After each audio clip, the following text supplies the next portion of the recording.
E mesmo que ao 7º ano ele não fosse solto, no ano do jubileu, que é de 50 e 50 anos, então ele certamente seria solto, seria livre dessa escravidão que ele estava passando por ela.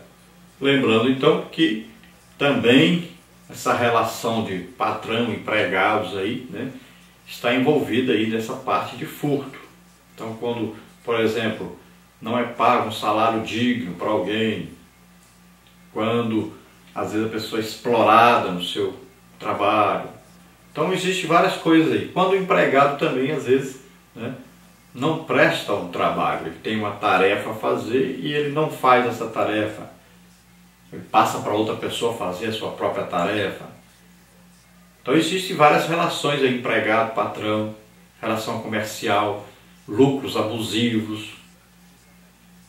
Hoje existe muito na parte aí, principalmente na parte do campo, esconder um produto, né? Por exemplo, esconde-se a soja e diz que não tem, que produziu pouco. Para quê? Para que o preço no mercado suba. E aí quando o preço sobe, aí aparece o que está guardado, está escondido. Aí aparece o produto e todo mundo começa a vender o produto. Então existe muito hoje isso, é praticado mesmo, muito. Então as pessoas conseguem preços altos na mercadoria dos seus produtos devido a isso, a esconder o produto para faltar o produto no mercado. E aí quando falta, o preço sobe, aí eles vão vender aquele produto. Então são várias coisas e quem tem um comércio, quem mexe com comércio, quem mexe aí com produção agrícola, essas coisas, sabe muito bem do que nós estamos falando. Tudo isso é furto. E então nós temos que lembrar de uma coisa importantíssima. A Bíblia diz que quem furtava não furte mais. Se você pertence a Deus, pare com isso. Largue isso imediatamente.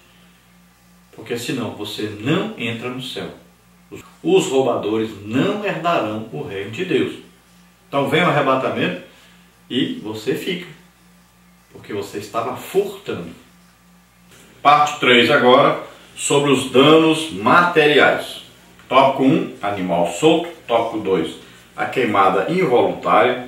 Tópico 3, o furto e o ladrão. Tópico 1, então, animal solto. Aqui a lei fala sobre responsabilidade de cada um pelo bem-estar da sociedade. Quem possui animais deve ter o cuidado para não perturbar o vizinho. O texto se refere à destruição no campo, na lavoura ou nas demais plantações. O dono do animal é condenado pela lei a indenizar o proprietário prejudicado com o melhor de seu campo, visto que o estrago no campo ou na vinha do outro não foi voluntário. Ele apenas largou o animal deixando-o solto. Êxodo 22:5. Então veja bem que aqui fala sobre deixar um animal solto. Então não foi amarrado e nem estava dentro de uma cerca. Então o animal ficou solto. Hoje nós vemos muito isso pelas estradas. Animais soltos aí pela estrada. Então, por exemplo, se um carro vier e bater num animal desse, pode ser cobrado do proprietário desse animal. Por lei você pode cobrar, porque ele estava num lugar indevido, ele não poderia estar solto aí pela estrada. Então veja bem que a lei aqui dizia o seguinte: você não pode causar dano a outra pessoa, você não pode causar problemas a outras pessoas.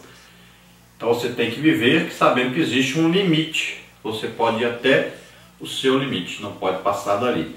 E ali então, esses animais que eram deixados soltos, eles entravam nas plantações e destruíam as plantações. Além de comer, ainda destruíam também.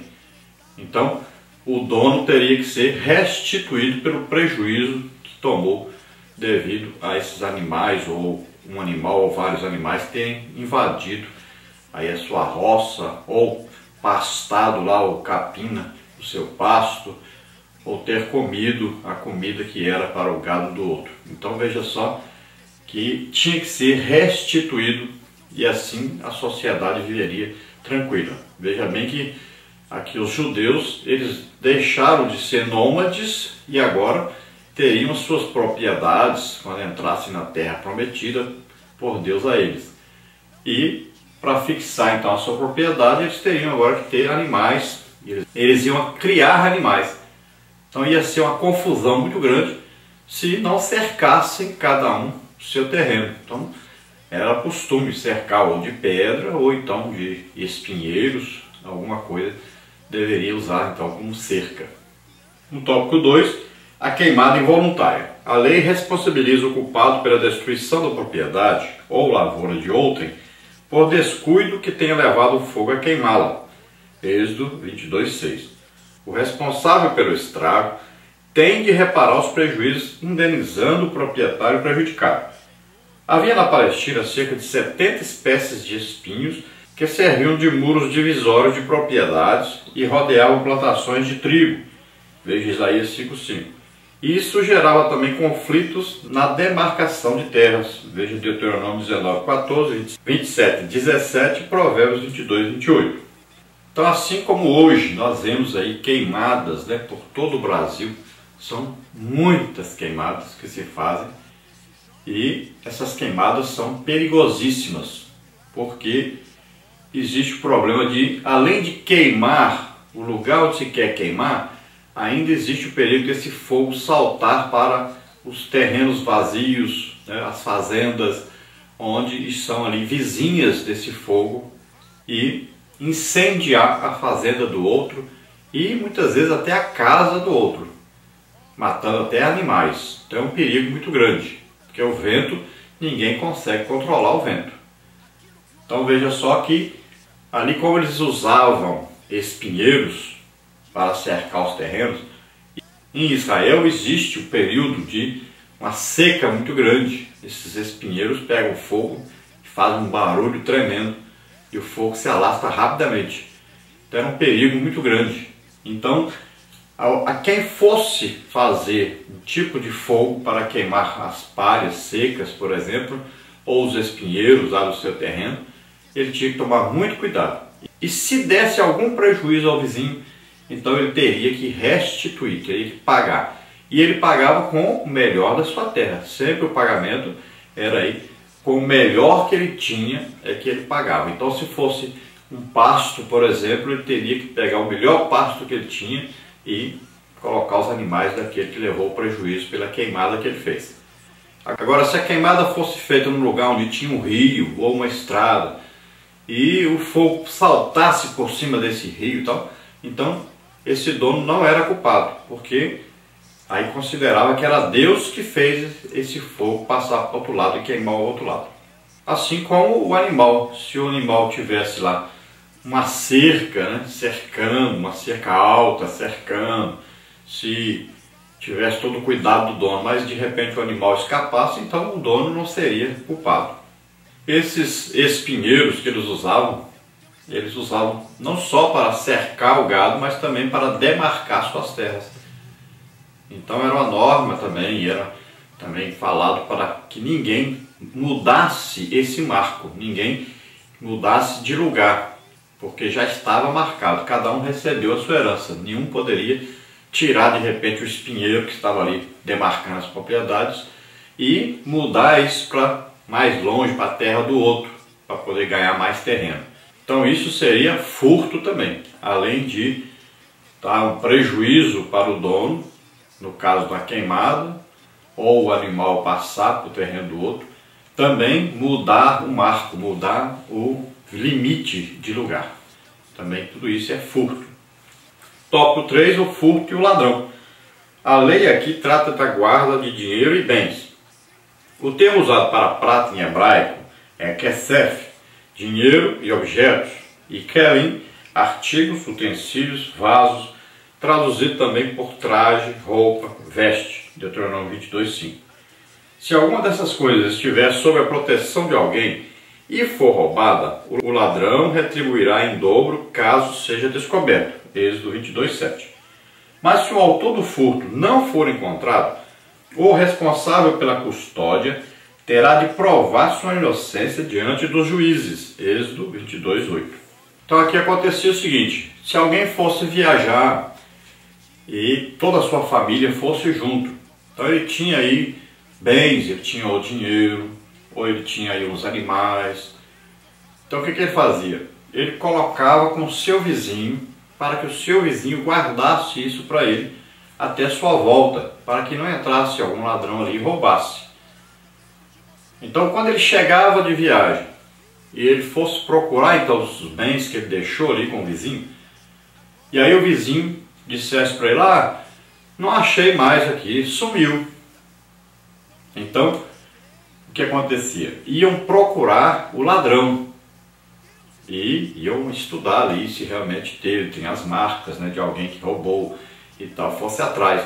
E não encontrasse o ladrão, então se levava o dono ali daquela casa, levava lá a presença do juiz para ter certeza que realmente foi roubado, que não foi ele que roubou.